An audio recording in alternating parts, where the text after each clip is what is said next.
हिरण्याक्ष आणि हिरण्यकश्यप हे दोन भाऊ आहेत, पण ते धर्माचं विरोधी काम करणारे आहेत, धर्म आचरण करणारे नाही. तर मला असं वाटतं गायीची कत्तल करणारे ते आहेत, अन्याय अत्याचार करणारे ते आहेत, नको त्या ठिकाणी नको त्या लोकांवरती अन्याय करणारे, साधू लोकांवरती अन्याय करणारे ते आहेत. ज्या ठिकाणी यज्ञ चालू असेल त्या यज्ञाचं विध्वंस करण्याचं काम ते करणारे आहेत.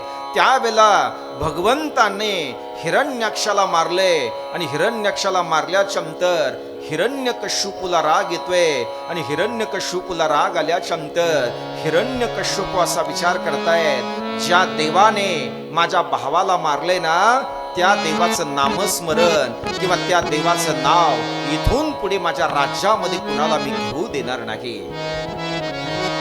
आणि एखाद्याने जर त्या देवाचं नाव घेतलं तर मी त्याला सजा केल्याशिवाय राहणार नाही. म्हणून सज्जनांनो, त्या ठिकाणी जो कोणी नामस्मरण करत असेल, जो कोणी ध्यान करत असेल, जो कोणी प्रभूचं चिंतन करत असेल, त्याला त्या राज्यामध्ये दंड केला जायचा. मग मला असं वाटते त्या राज्यापेक्षा आजच्या महाराष्ट्रामध्ये आपण जीवन जगतोय, मला असं वाटते नामस्मरण करण्याकरता प्रत्येक हिंदूंना आज स्वातंत्र्य आहे. मला असं वाटते कुणाचंही बंधन नाही. अरे त्या काळामध्ये माझ्या ज्ञानोबाऱ्यासाठी मंदिरं बंद केले, त्या काळामध्ये माझ्या नामदेव महाराजांच्यासाठी मंदिरं बंद केले, त्या काळामध्ये संत एकनाथ महाराजांना त्रास झाला, त्या काळामध्ये जगद्गुरु तुकोबारायला त्रास झाला.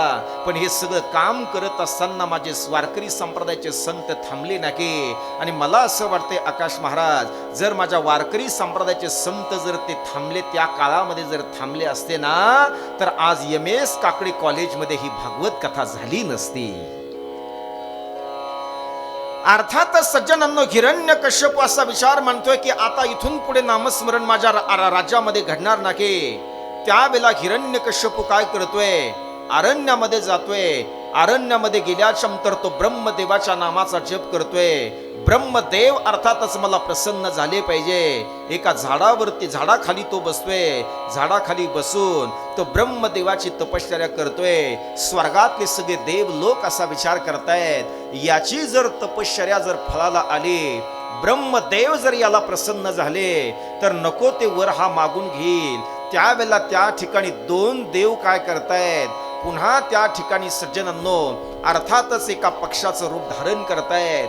पक्षाचं रूप धारण करून ते पक्षी काय करतायत, एका ज्या झाडाखाली तो ध्यान करतोय, नामस्मरण करतोय ना, त्याच झाडाच्या एका फांदीवरती बसून ते पक्षी नारायण नारायण नारायण असा जप करतायत. आणि नारायण नारायण असा जप ज्या वेळेला करतायत ना, त्यावेळेला तो नारायण नावाचा जप हिरण्यकश्यपूच्या कानावरती येतोय. त्याच्या साधनेमध्ये विघ्न येते, कारण तो देव न मानणार आहे ना. म्हणून देव न मानणाऱ्या हिरण्यकश्यपू सारखे अजूनही बरेच लोक विवेकदादा महाराष्ट्रात आहेत बरं का, अजूनही आहेत की ते म्हणतात आम्ही देव मानत नाही, आम्हाला धर्म चालत नाही, आम्हाला देव मानण्याची गरज नाही. माझ्या गावचा एक पाटील होता, भांडवलकर काका, आणि तो पाटील काय करायचा, श्रीमंत होता, पण तो म्हणायचा गणेश महाराज मी देवाला मानणारच नाही, देवाला मानणारच नाही. एक दिवशी मी गाडी घेऊन कीर्तनासाठी सकाळी सकाळी निघालो होतो. त्यावेळेला मंदिरासमोर कुणीच नव्हतं, भली पहाट होती. त्यावेळेला तो गावचा पाटील सकाळी सकाळी लवकर मंदिराच्या समोर जातोय. मंदिराच्या समोर जाऊन भगवंताचं दर्शन घेतोय. त्यावेळेला मी गाडीच्या खाली उतरलो, पाटलाला बोललो, पाटील तुम्ही तर देव मानत नाही, सगळ्या जगाला वरडून सांगताय, सगळ्या गावाला वरडून सांगताय, मग आज तुम्ही मंदिराच्या समोर सकाळी सकाळी दर्शन करण्याकरता कशा करता आले. त्यावेळेला ते पाटील सांगतायत, मी देव मानत नाही हे जरी सत्य असलं, पण एखाद्या वेळेला देव असला तर मग याचा अर्थ देव मानताय. सज्जनांनो, ज्या वेळेला ते पक्षी नारायण नारायण नावाचा जप करतायत, नारायण नारायण नावाचा जप केल्याच्या नंतर त्या ठिकाणी त्याच्या साधनेमध्ये हिरण्यकश्यपूच्या साधनेमध्ये विघ्न येते. आणि हिरण्यकश्यपूच्या साधनेमध्ये विघ्न आल्याच्या नंतर त्या ठिकाणी हिरण्यकश्यपू आपल्या राजमहालामध्ये परत येतोय. आणि राजमहालामध्ये परत आल्याच्या नंतर त्या ठिकाणी हिरण्यकश्यपूच्या सौभाग्यवतीचं नाव आहे कयादू. काय म्हणा सगळे, कयादू नाव आहे. कयादू त्या ठिकाणी आपल्या मालकाला विचारते, मालक तुम्ही तर त्या ठिकाणी अर्थातच तपश्चर्या करण्याकरता गेला होता, मग अर्धवट तपश्चर्या सोडून तुम्ही अर्थातच परत महालामध्ये का आलात? त्यावेळेला त्या ठिकाणी तो सांगत होता, अरे जाऊ दे, कशाला विचारतेस मला? अरे पण सांगा ना तुम्ही का आलात? कारण जर नवरा थकून आला, जर त्याला एखाद्या गोष्टीमध्ये जर अपयश आलं, तो जर घरी आला ना, तर बायको त्याला सारखं विचारत असते, अहो तुम्ही निराश का आहात? काय झालं सांगा ना?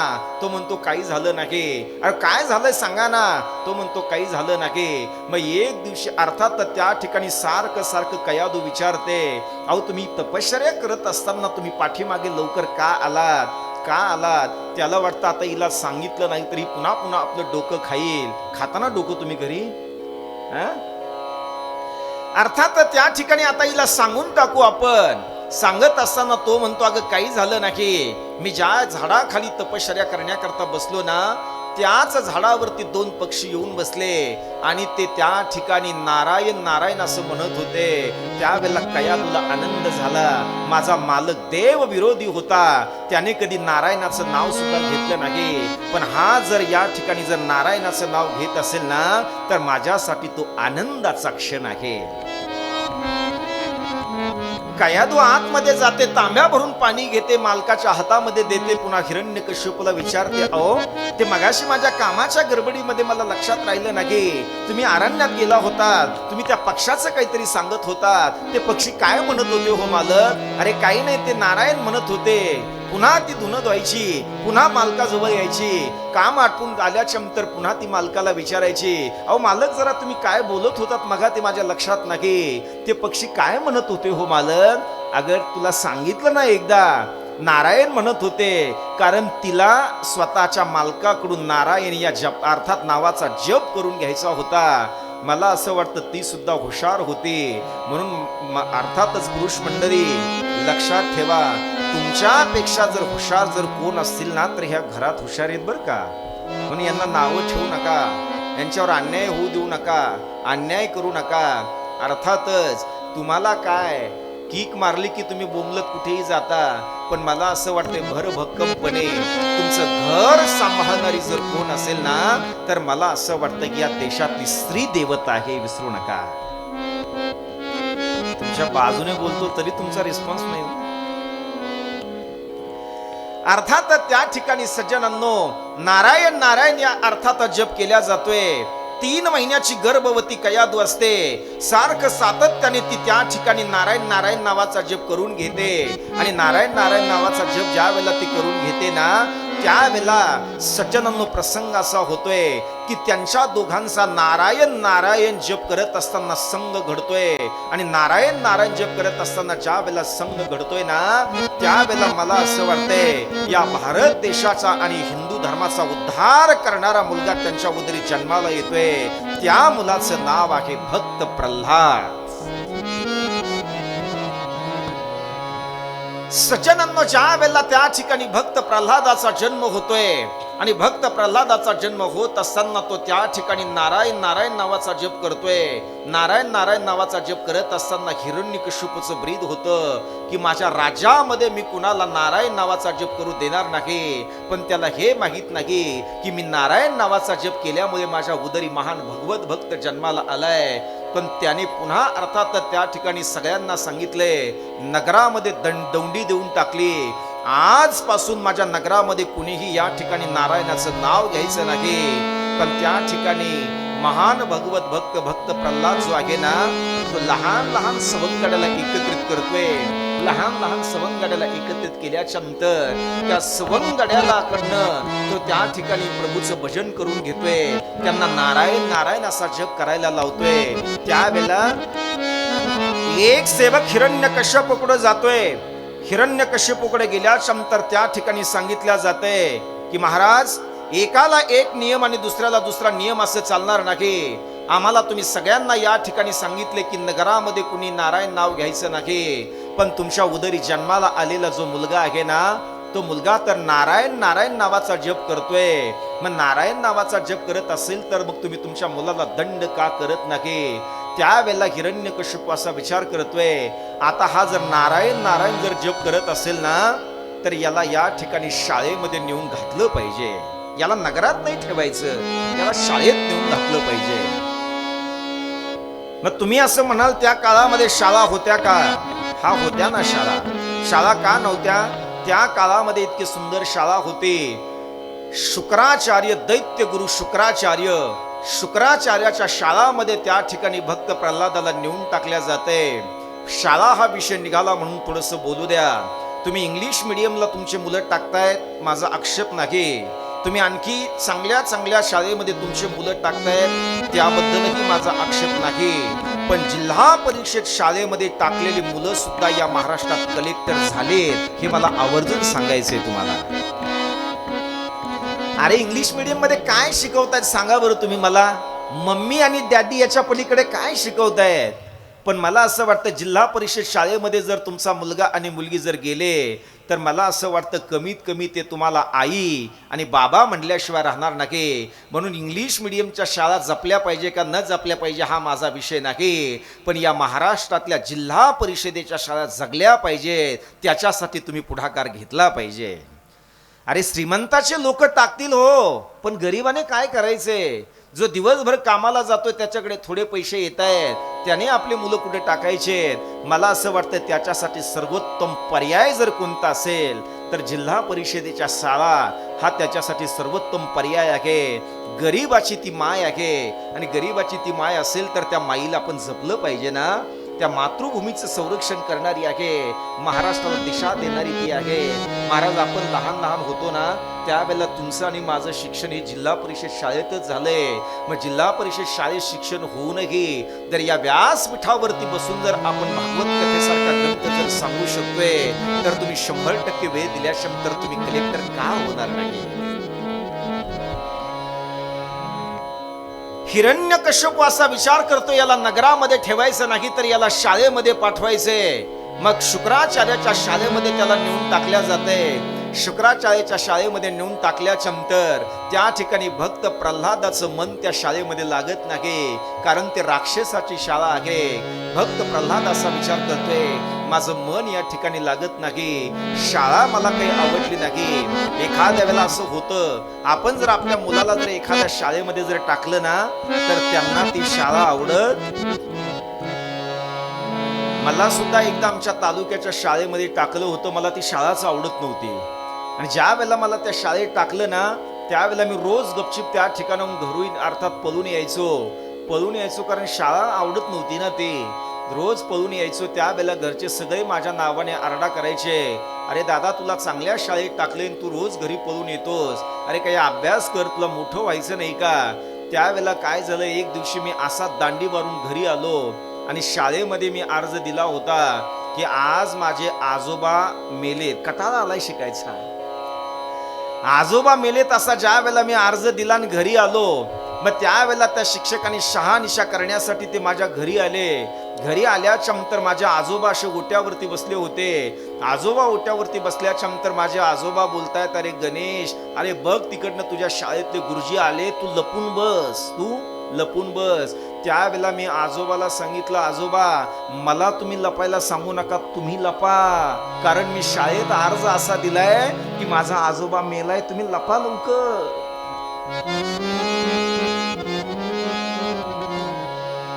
भक्त प्रल्हाद असा विचार करतोय की मला ही शाळा काही आवडली नाही. त्यावेळेला अर्थात त्या ठिकाणी पुन्हा त्याला राज्यामध्ये आणल्या जाते, कारण त्याला सगळं परिवर्तन करायचंय. ज्या वेळेला तो राज्यामध्ये येतो आणि राज्यामध्ये आल्याच्या नंतर त्या ठिकाणी सज्जनांनो पुन्हा तो नारायण नारायण नावाचा जप करतोय. आणि नारायण नारायण नावाचा जप ज्या वेळेला करतोय ना, त्यावेळेला त्या ठिकाणी त्या बापाला राग येतोय. आणि बापाला राग आल्याच्या नंतर तो बाप तिथे समोर येतोय आणि हिरण्यकश्यप समोर आल्याच्या नंतर त्याला एका खांबाला बांधल्या जाते. खांबाला बांधल्याच्या नंतर त्या ठिकाणी हिरण्यकश्यप आपल्या मुलाला विचारतो, अरे एवढं तू नारायणाचं भजन करतोय, तुझा नारायण कुठे आहे? तुझा नारायण कुठे आहे? तुझा नारायण कुठे आहे? त्यावेळेला विवेक दादा, मला असं वाटतं नारायण कुठे आहे असं ज्या वेळेला विचारल्या जाते ना, त्यावेळेला भक्त प्रल्हाद आपल्या बापाला उत्तर देतोय, नारायण कुठे आहे असं विचारू नका, नारायण कुठे नाही ते सांगा. विठ्ठल जय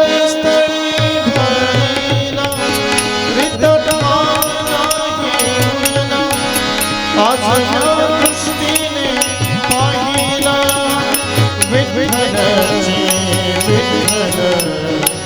विठ्ठलाची विठ्ठल विठ्ठल चळचळी भरिला विठ्ठल चळचळी भरिला विठ्ठल चळचळी भरिला.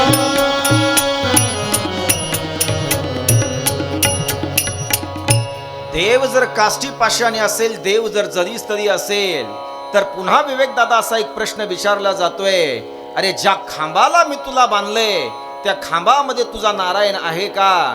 त्यावेळेला भक्त प्रल्हाद छातीला हात लावून सांगतोय, ज्या खांबाला तुम्ही मला बांधले ना त्या खांबामध्ये सुद्धा माझा नारायण आहे. खांबाला लात मारल्या जाते, खांबाला लात मारल्याच्या नंतर त्याच खांबामधून माझे प्रभू त्या ठिकाणी अवतीर्ण होत आहेत ना, प्रगट होत आहेत. त्यांचा अर्थातच प्रगट जे होत आहेत ना ते नर नारायण रूपाने अवतीर्ण होत आहेत, अर्थात नृसिंह रूपाने अवतीर्ण होत आहेत. भक्त प्रल्हादाला अनेक त्या ठिकाणी मारण्याचा प्रयत्न होतोय, डोंगरावरून लोटून दिल्या जाते, अनेक प्रयत्न केल्या जात आहेत, हत्तीच्या पायामध्ये दिल्या जाते, उकळत्या तेलामध्ये टाकल्या जाते, सर्पाच्या काल कोठडीमध्ये टाकल्या जाते. पण मला असं वाटते माझ्या भक्ताचं संरक्षण करणारा जर देव असेल ना तर तुम्ही भक्तावर कितीही अन्याय करा, माझ्या भक्ताला काहीच होणार नाही हे लक्षात ठेवा. स्तंभातून प्रगट होत आहेत आणि स्तंभामधून ज्या वेळेला प्रगट होत आहेत ना सज्जनांनो, त्यावेळेला त्या ठिकाणी हिरण्यकश्यप असा विचार मांडतोय की मला देवाकडून मरण नसावं, मला दानवाकडून मरण नसावं, मला घरामध्ये मरण नसावं, मला बाहेर मरण नसावं. त्यावेळेला हिरण्यकश्यपूला त्या ठिकाणी माझे नृसिंह भगवान काय करतायत, दरवाजामध्ये अर्थातच उंबर्यामध्ये उभा राहतायत, त्याला आडवं त्या ठिकाणी पाडल्या जाते आणि आडवं पाडून त्याला त्या ठिकाणी अर्थातच त्याचं पोट फाडल्या जाते, त्याला अर्थातच त्याचा उद्धार केला जातोय. म्हणून सज्जनांनो, देवा अर्थातच कृष्ण परमात्म्याचा किंवा अर्थातच विष्णू परमात्म्याचा किंवा रामप्रभूचा जो अवतार या ठिकाणी होतोय ना तो साधूचं संरक्षण आणि द्रष्टाचं निर्दालन करण्याकरता आहे. अशी अनेक उदाहरणं व्यासपुत्र शुकाचार्य या ठिकाणी सज्जनांनो अर्थातच राजा परीक्षितीला सांगतायत. उदाहरण क्रमांक 4 आपल्याला या ठिकाणी आता विचार करायचा आहे. गजेंद्र प्रसंग म्हणून भागवतामध्ये फार मोठा सुंदर प्रसंग आलेला आहे. त्रिकूट नावाचा एक पर्वत आहे. झोपले नाहीत ना तुम्ही? थोडी कथा किचकट आहे पण आपल्याला सांगावं लागेल कारण भागवताचा क्रमच तसा आहे. मला बऱ्याच लोकांनी असा प्रश्न विचारला होता, आकाश महाराज की तुम्ही कृष्ण जन्म कधी करणार आहे? कृष्ण जन्म आपल्याला करायचा आहे विवेक महाराज, पण मला असं वाटतं त्याच्या अगोदर सगळ्या कथा या भागवत कथेमध्ये आल्या. माझ्या डोक्यातलं मी तुम्हाला काहीच सांगत नाही. जे काही मी तुम्हाला सांगतोय ना ते मला असं वाटतंय माझ्या पर्स मधलं नाही बरं का, हे भागवत कथेतलं आहे.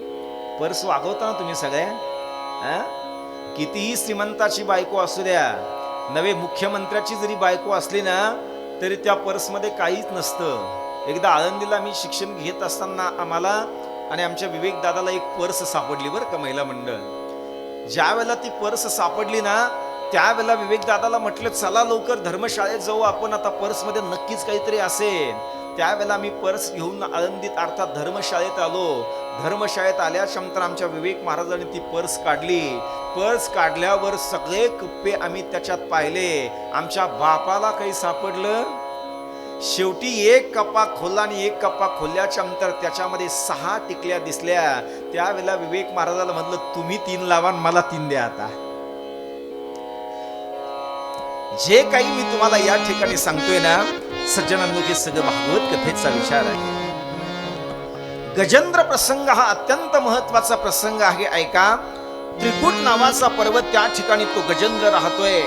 पण गजेंद्राला ज्या वेळेला तहान लागते ना त्यावेळेला गजेंद्र एका तलावावरती जातोय आणि गजेंद्र एका तलावावरती गेल्याच्या नंतर तो पाणी पिण्याच्या निमित्ताने तिथे जातोय.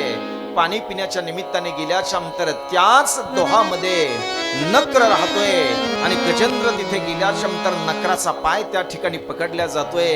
नकराचा पाय पकडल्याच्या नंतर गजेंद्र विनंती करतो, अरे दादा सोड माझा पाय, सोड माझा पाय. त्यावेळेला नक्र असा विचार मांडतोय, एकदा अर्थातच मी अनेक दिवस झाले एखादा साधू या ते अर्थात स्थलावरती येईल, साधू जर या ठिकाणी आला तर मी त्याचा पाय पकडेल. मी जो काही तुमचा पाय पकडलाय ना, तो आता मी पाय तो सोडण्याकरता अर्थात त्या ठिकाणी धरलेला नाही. म्हणून बरेच लोक आम्हाला म्हणतात, महाराज तुमचे पाय आमच्या घराला लागू द्या, तुमचे पाय आमच्या घराला लागू द्या. मी त्यांना सांगत असतो, आमचे पाय काय खोडीचे आहेत ते फक्त आम्हालाच माहिती.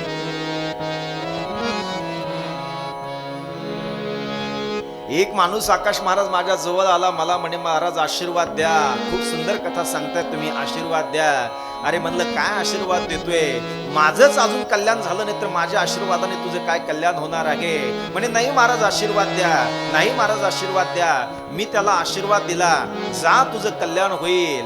तिसऱ्या वर्षी तो मला भेटला, तिसऱ्या वर्षी मला भेटल्याच्या नंतर म्हटलं दादा कसं काय चाललंय. हा म्हणे महाराज बरं चाललंय, 10 एकर विकून मोकळा झालो म्हणे महाराज. काय आशीर्वाद काय घेऊन बसलात दादा. भागवत कथा ही अत्यंत सुंदर आहे.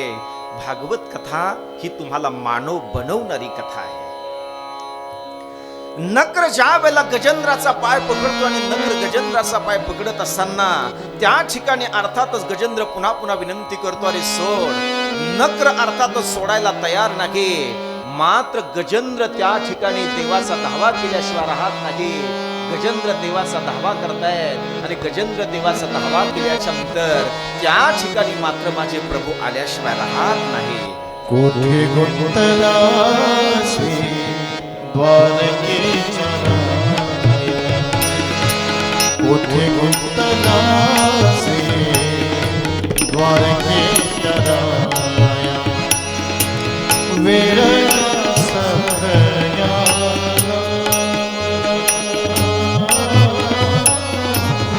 वेळ सखया लावला, कोठे गुंतलासी द्वारकेच्या राया.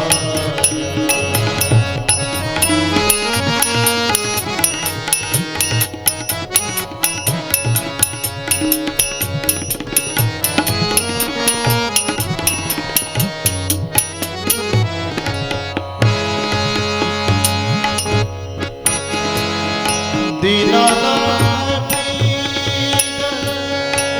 सांभाळिया, सांभाळी आपुले, कोठे गुंतलासी द्वारकेच्या राया, कोठे गुंतलासी द्वारकेच्या राया, कोठे गुंतलासी द्वारकेच्या राया.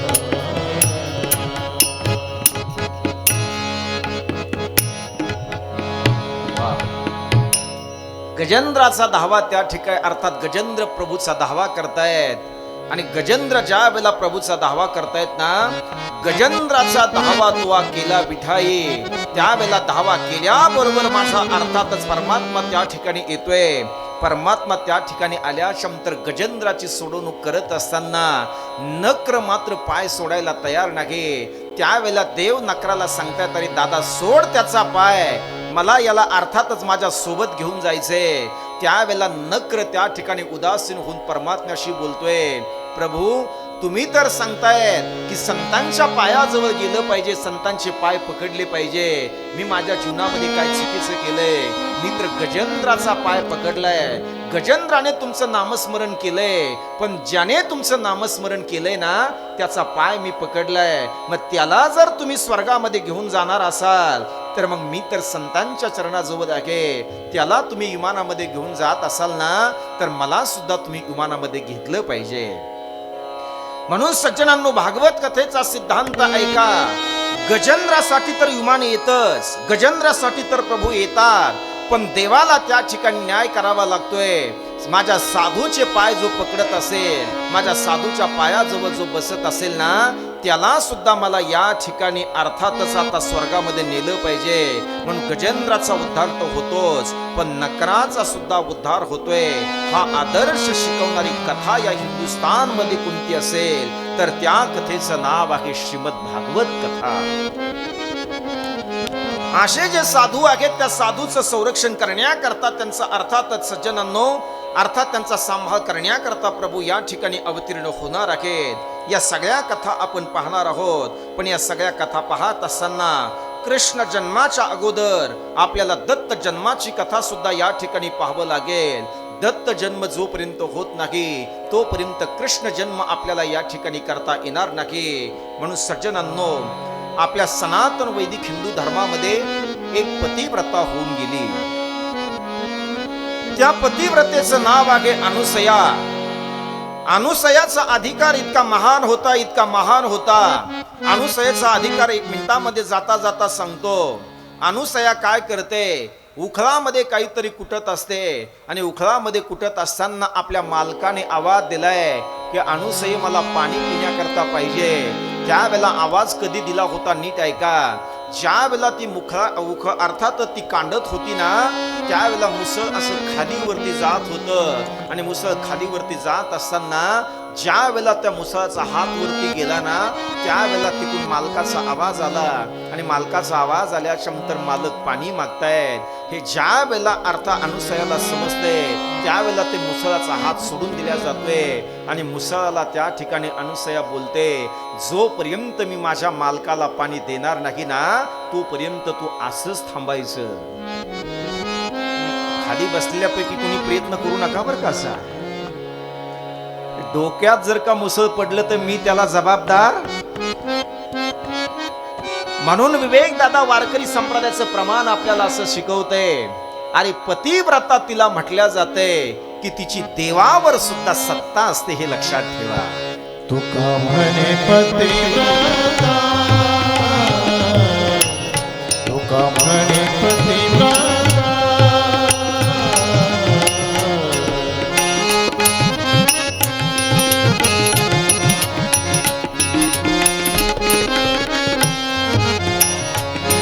तिची देवावरी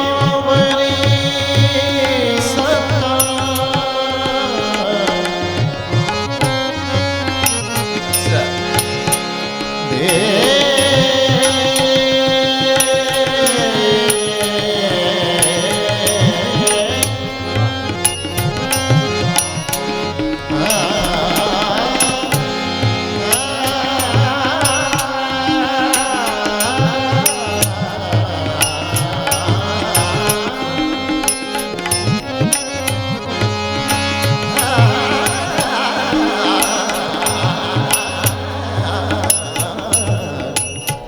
तिची देवावरी सत्ता.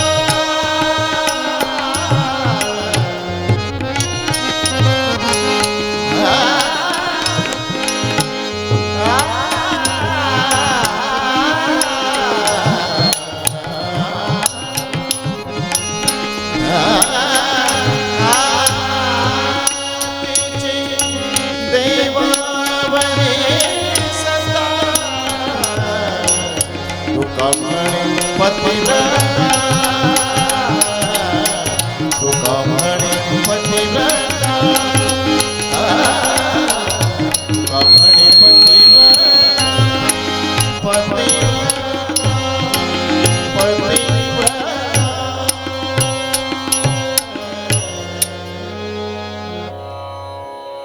एकदा जोरदार टाळी झाली पाहिजे दादासाठी. गेली 3 वर्ष झाले आकाश महाराज हे सगळे आवाज ऐकतायत, पण अजूनही हे थकले नाहीत. आम्ही थकलो आता. सगळ्या आरंभ सामाजिक प्रतिष्ठानला सांगितलं, आता 3 वर्ष झाले तुम्ही आम्हाला ऐकतायत, आता पुढच्या वर्षी सुट्टी द्या आम्हाला. आता ते सांगतात विचार करू, पाहू काय करायचे ते. सज्जनांनो, पतिव्रता तिला म्हटल्या जाते की देवावर तिची सत्ता असते. पण देवावर सत्ता अर्थात गाजावी असं तुम्हाला वाटत असेल तर माऊलीची एक ओवी जाता जाता सांगतो. पतीची या मता अनुसरोणी पतिव्रता, अनायासे आत्महिता भेटेची गा. देहामध्ये रक्ताचा शेवटचा थेंब असेपर्यंत निरपेक्ष त्याच्याकरता मालकाची सेवा करावी लागते. आपण तर मालकाचं थोडं चुकलं की शिव्या द्यायला सुद्धा कमी करत नाहीत तुम्ही. हं? पतिव्रताच्या यादीमध्ये कधी बसायच्यात आपण? हं? अनसया ही पतिव्रता आहे आणि अनसुया पतिव्रता आहे. आणि अशा महान पतिव्रतेच्या पोटी 2 मुलाचा जन्म होतो.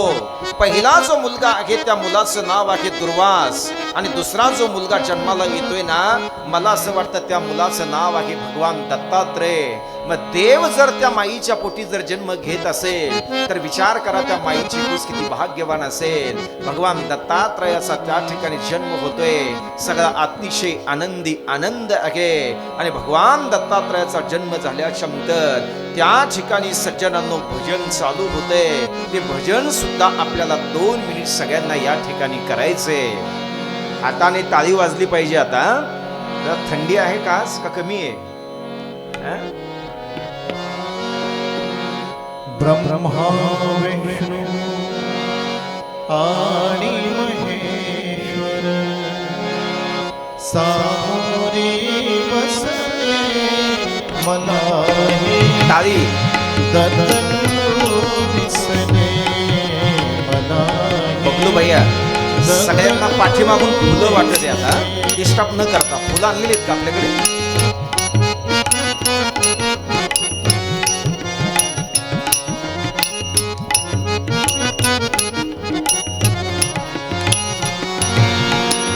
ब्रह्मा विष्णू आणि महेश्वर सामोरे बसले वा. मनाही दत्तगुरु दिसले मनाही दत्तगुरु दिसले.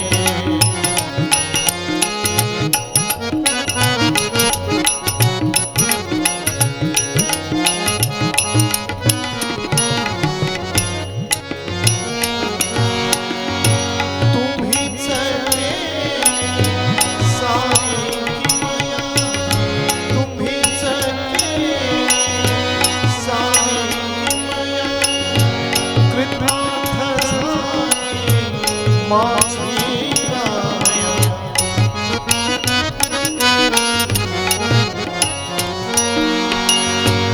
तुम्हीच सारी किमया, कृतार्थ झाली माझी काया. आमच्यासाठी औदुंबर बसले मनाही दत्तगुरु दिसले मनाही दत्तगुरु दिसले मनाही दत्तगुरु दिसले.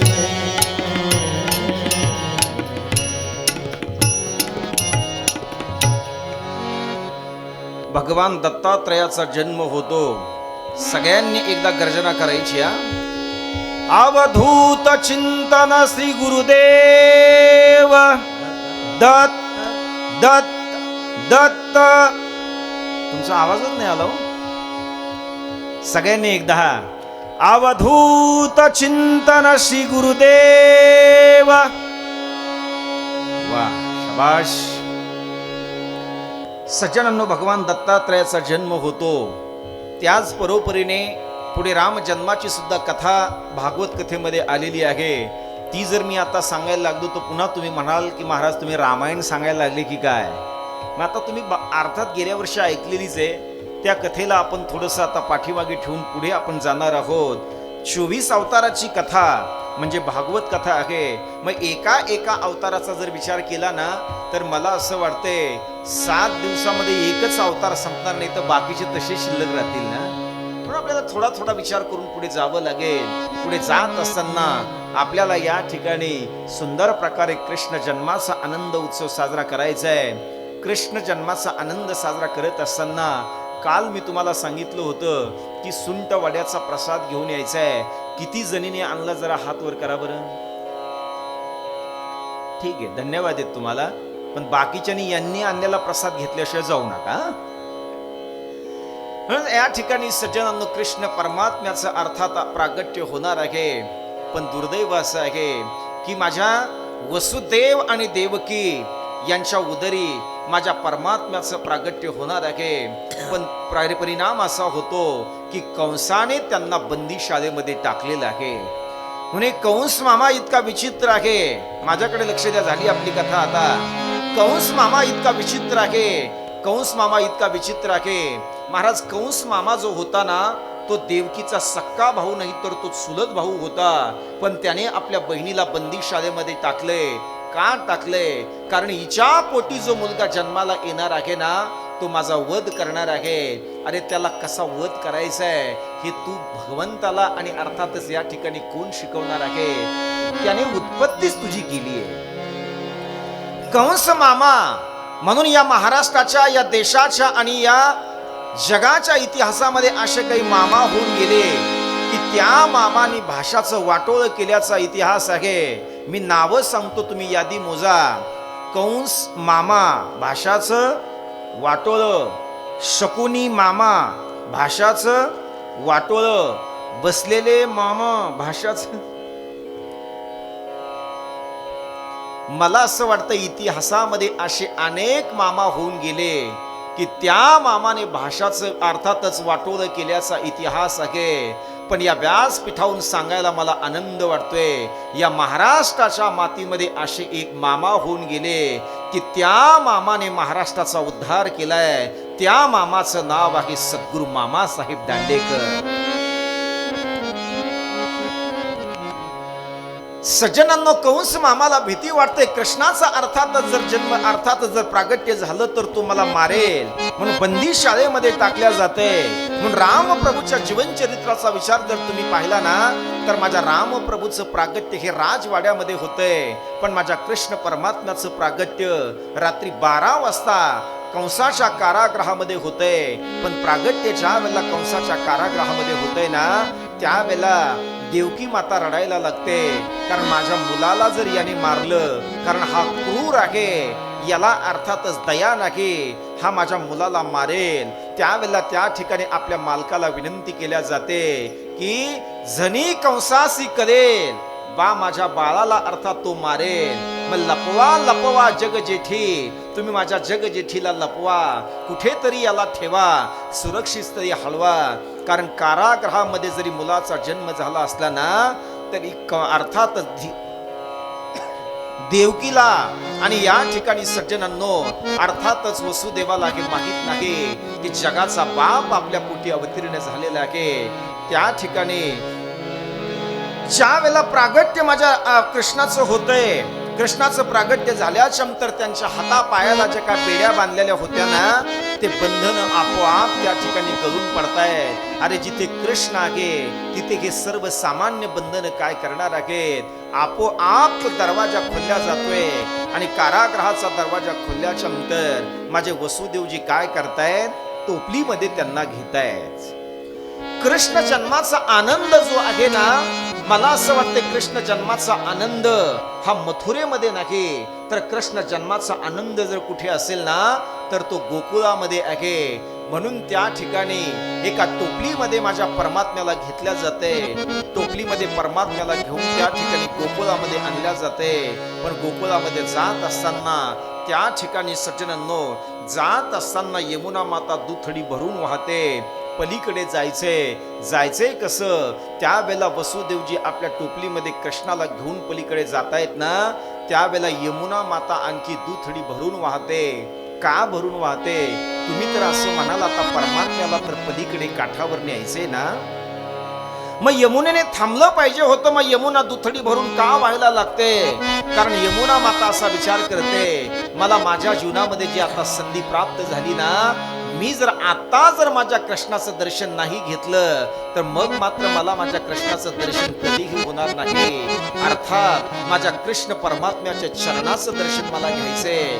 म्हणून कृष्ण परमात्म्याला ज्या वेळेला यमुना माता पाहते ना, त्यावेळेला ती डोक्याकडनं पाहत नाही तर ती चरणाकडनं पाहते. चरणाकडून का पाहिल्या जाते? तुम्ही जर एखाद्या वेळेला प्रभूचं जर डोक्या अर्थातच जर मुखाचं दर्शन घेतलं ना, तर त्यामध्ये कल्याण आहेच. पण मुखापेक्षा चरणाच्या दर्शनाला वारकरी संप्रदायाने फार मोठी किंमत दिलेली आहे. त्या ठिकाणी दर्शन घेतल्या जाताना दर्शन घेतल्याच्या नंतर माझे परमात्मा अंगुष्टा लावतायत. नदी जी दूध भरून वाहते त्या ठिकाणी रस्ता दिला जातोय. परमात्म्याला घेऊन ते पलीकडच्या अर्थात काठावरती जातायत. नंद बाबा आणि यशोदा माताच्या हवाली त्या ठिकाणी माझ्या परमात्म्याला केल्या जाते. आणि मग विवेक दादा त्याच कृष्ण जन्माचा आनंद गोकुळामध्ये ज्या पद्धतीने होतोय ना, म्हणून मला सांगायला आनंद वाटतोय.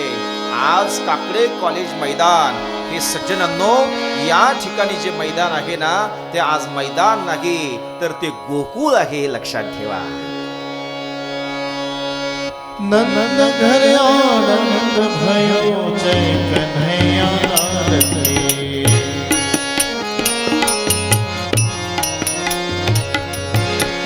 नंद घर आनंद भयो जय कन्हैया लाल की. आता एक 4-5 मैदानी समोर यायचं. पाण्यामध्ये भगवंताला टाकायचे, तयार केले ना पात्र, तुम्ही ते पात्र टाकायचे. ज्यांना पाळणा येत असेल त्यांनी आणखी वरती आला तर बरं होईल.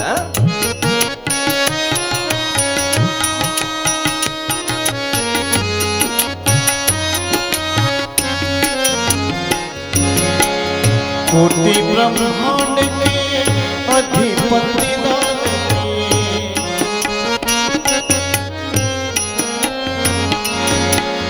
कोटि ब्रह्मांड के अधिपति लाल की. नंद घर आनंद भयो जय कन्हैया लाल की. जय कन्हैया लाल की.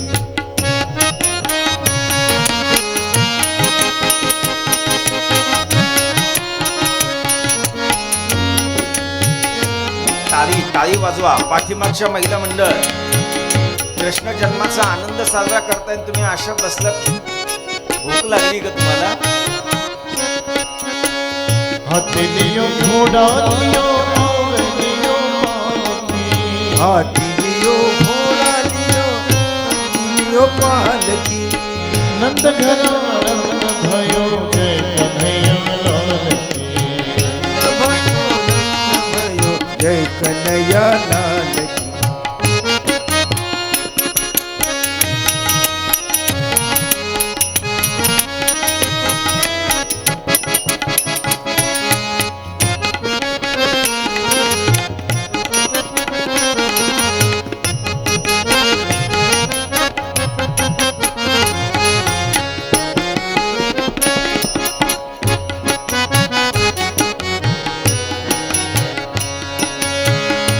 गोकुल में भगवान,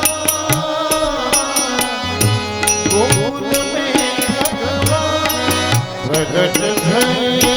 गोकुल में भगवान प्रगट भये. गोकुल में भगवान. गोकुल में भगवान, गोकुल में भगवान प्रगट हुए. गोकुल में भगवान, गोकुल में भगवान. हर्ष भये नर नारी के संग.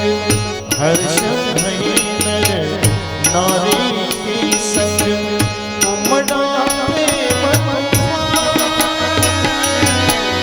काल कर्म के बंद हटाने.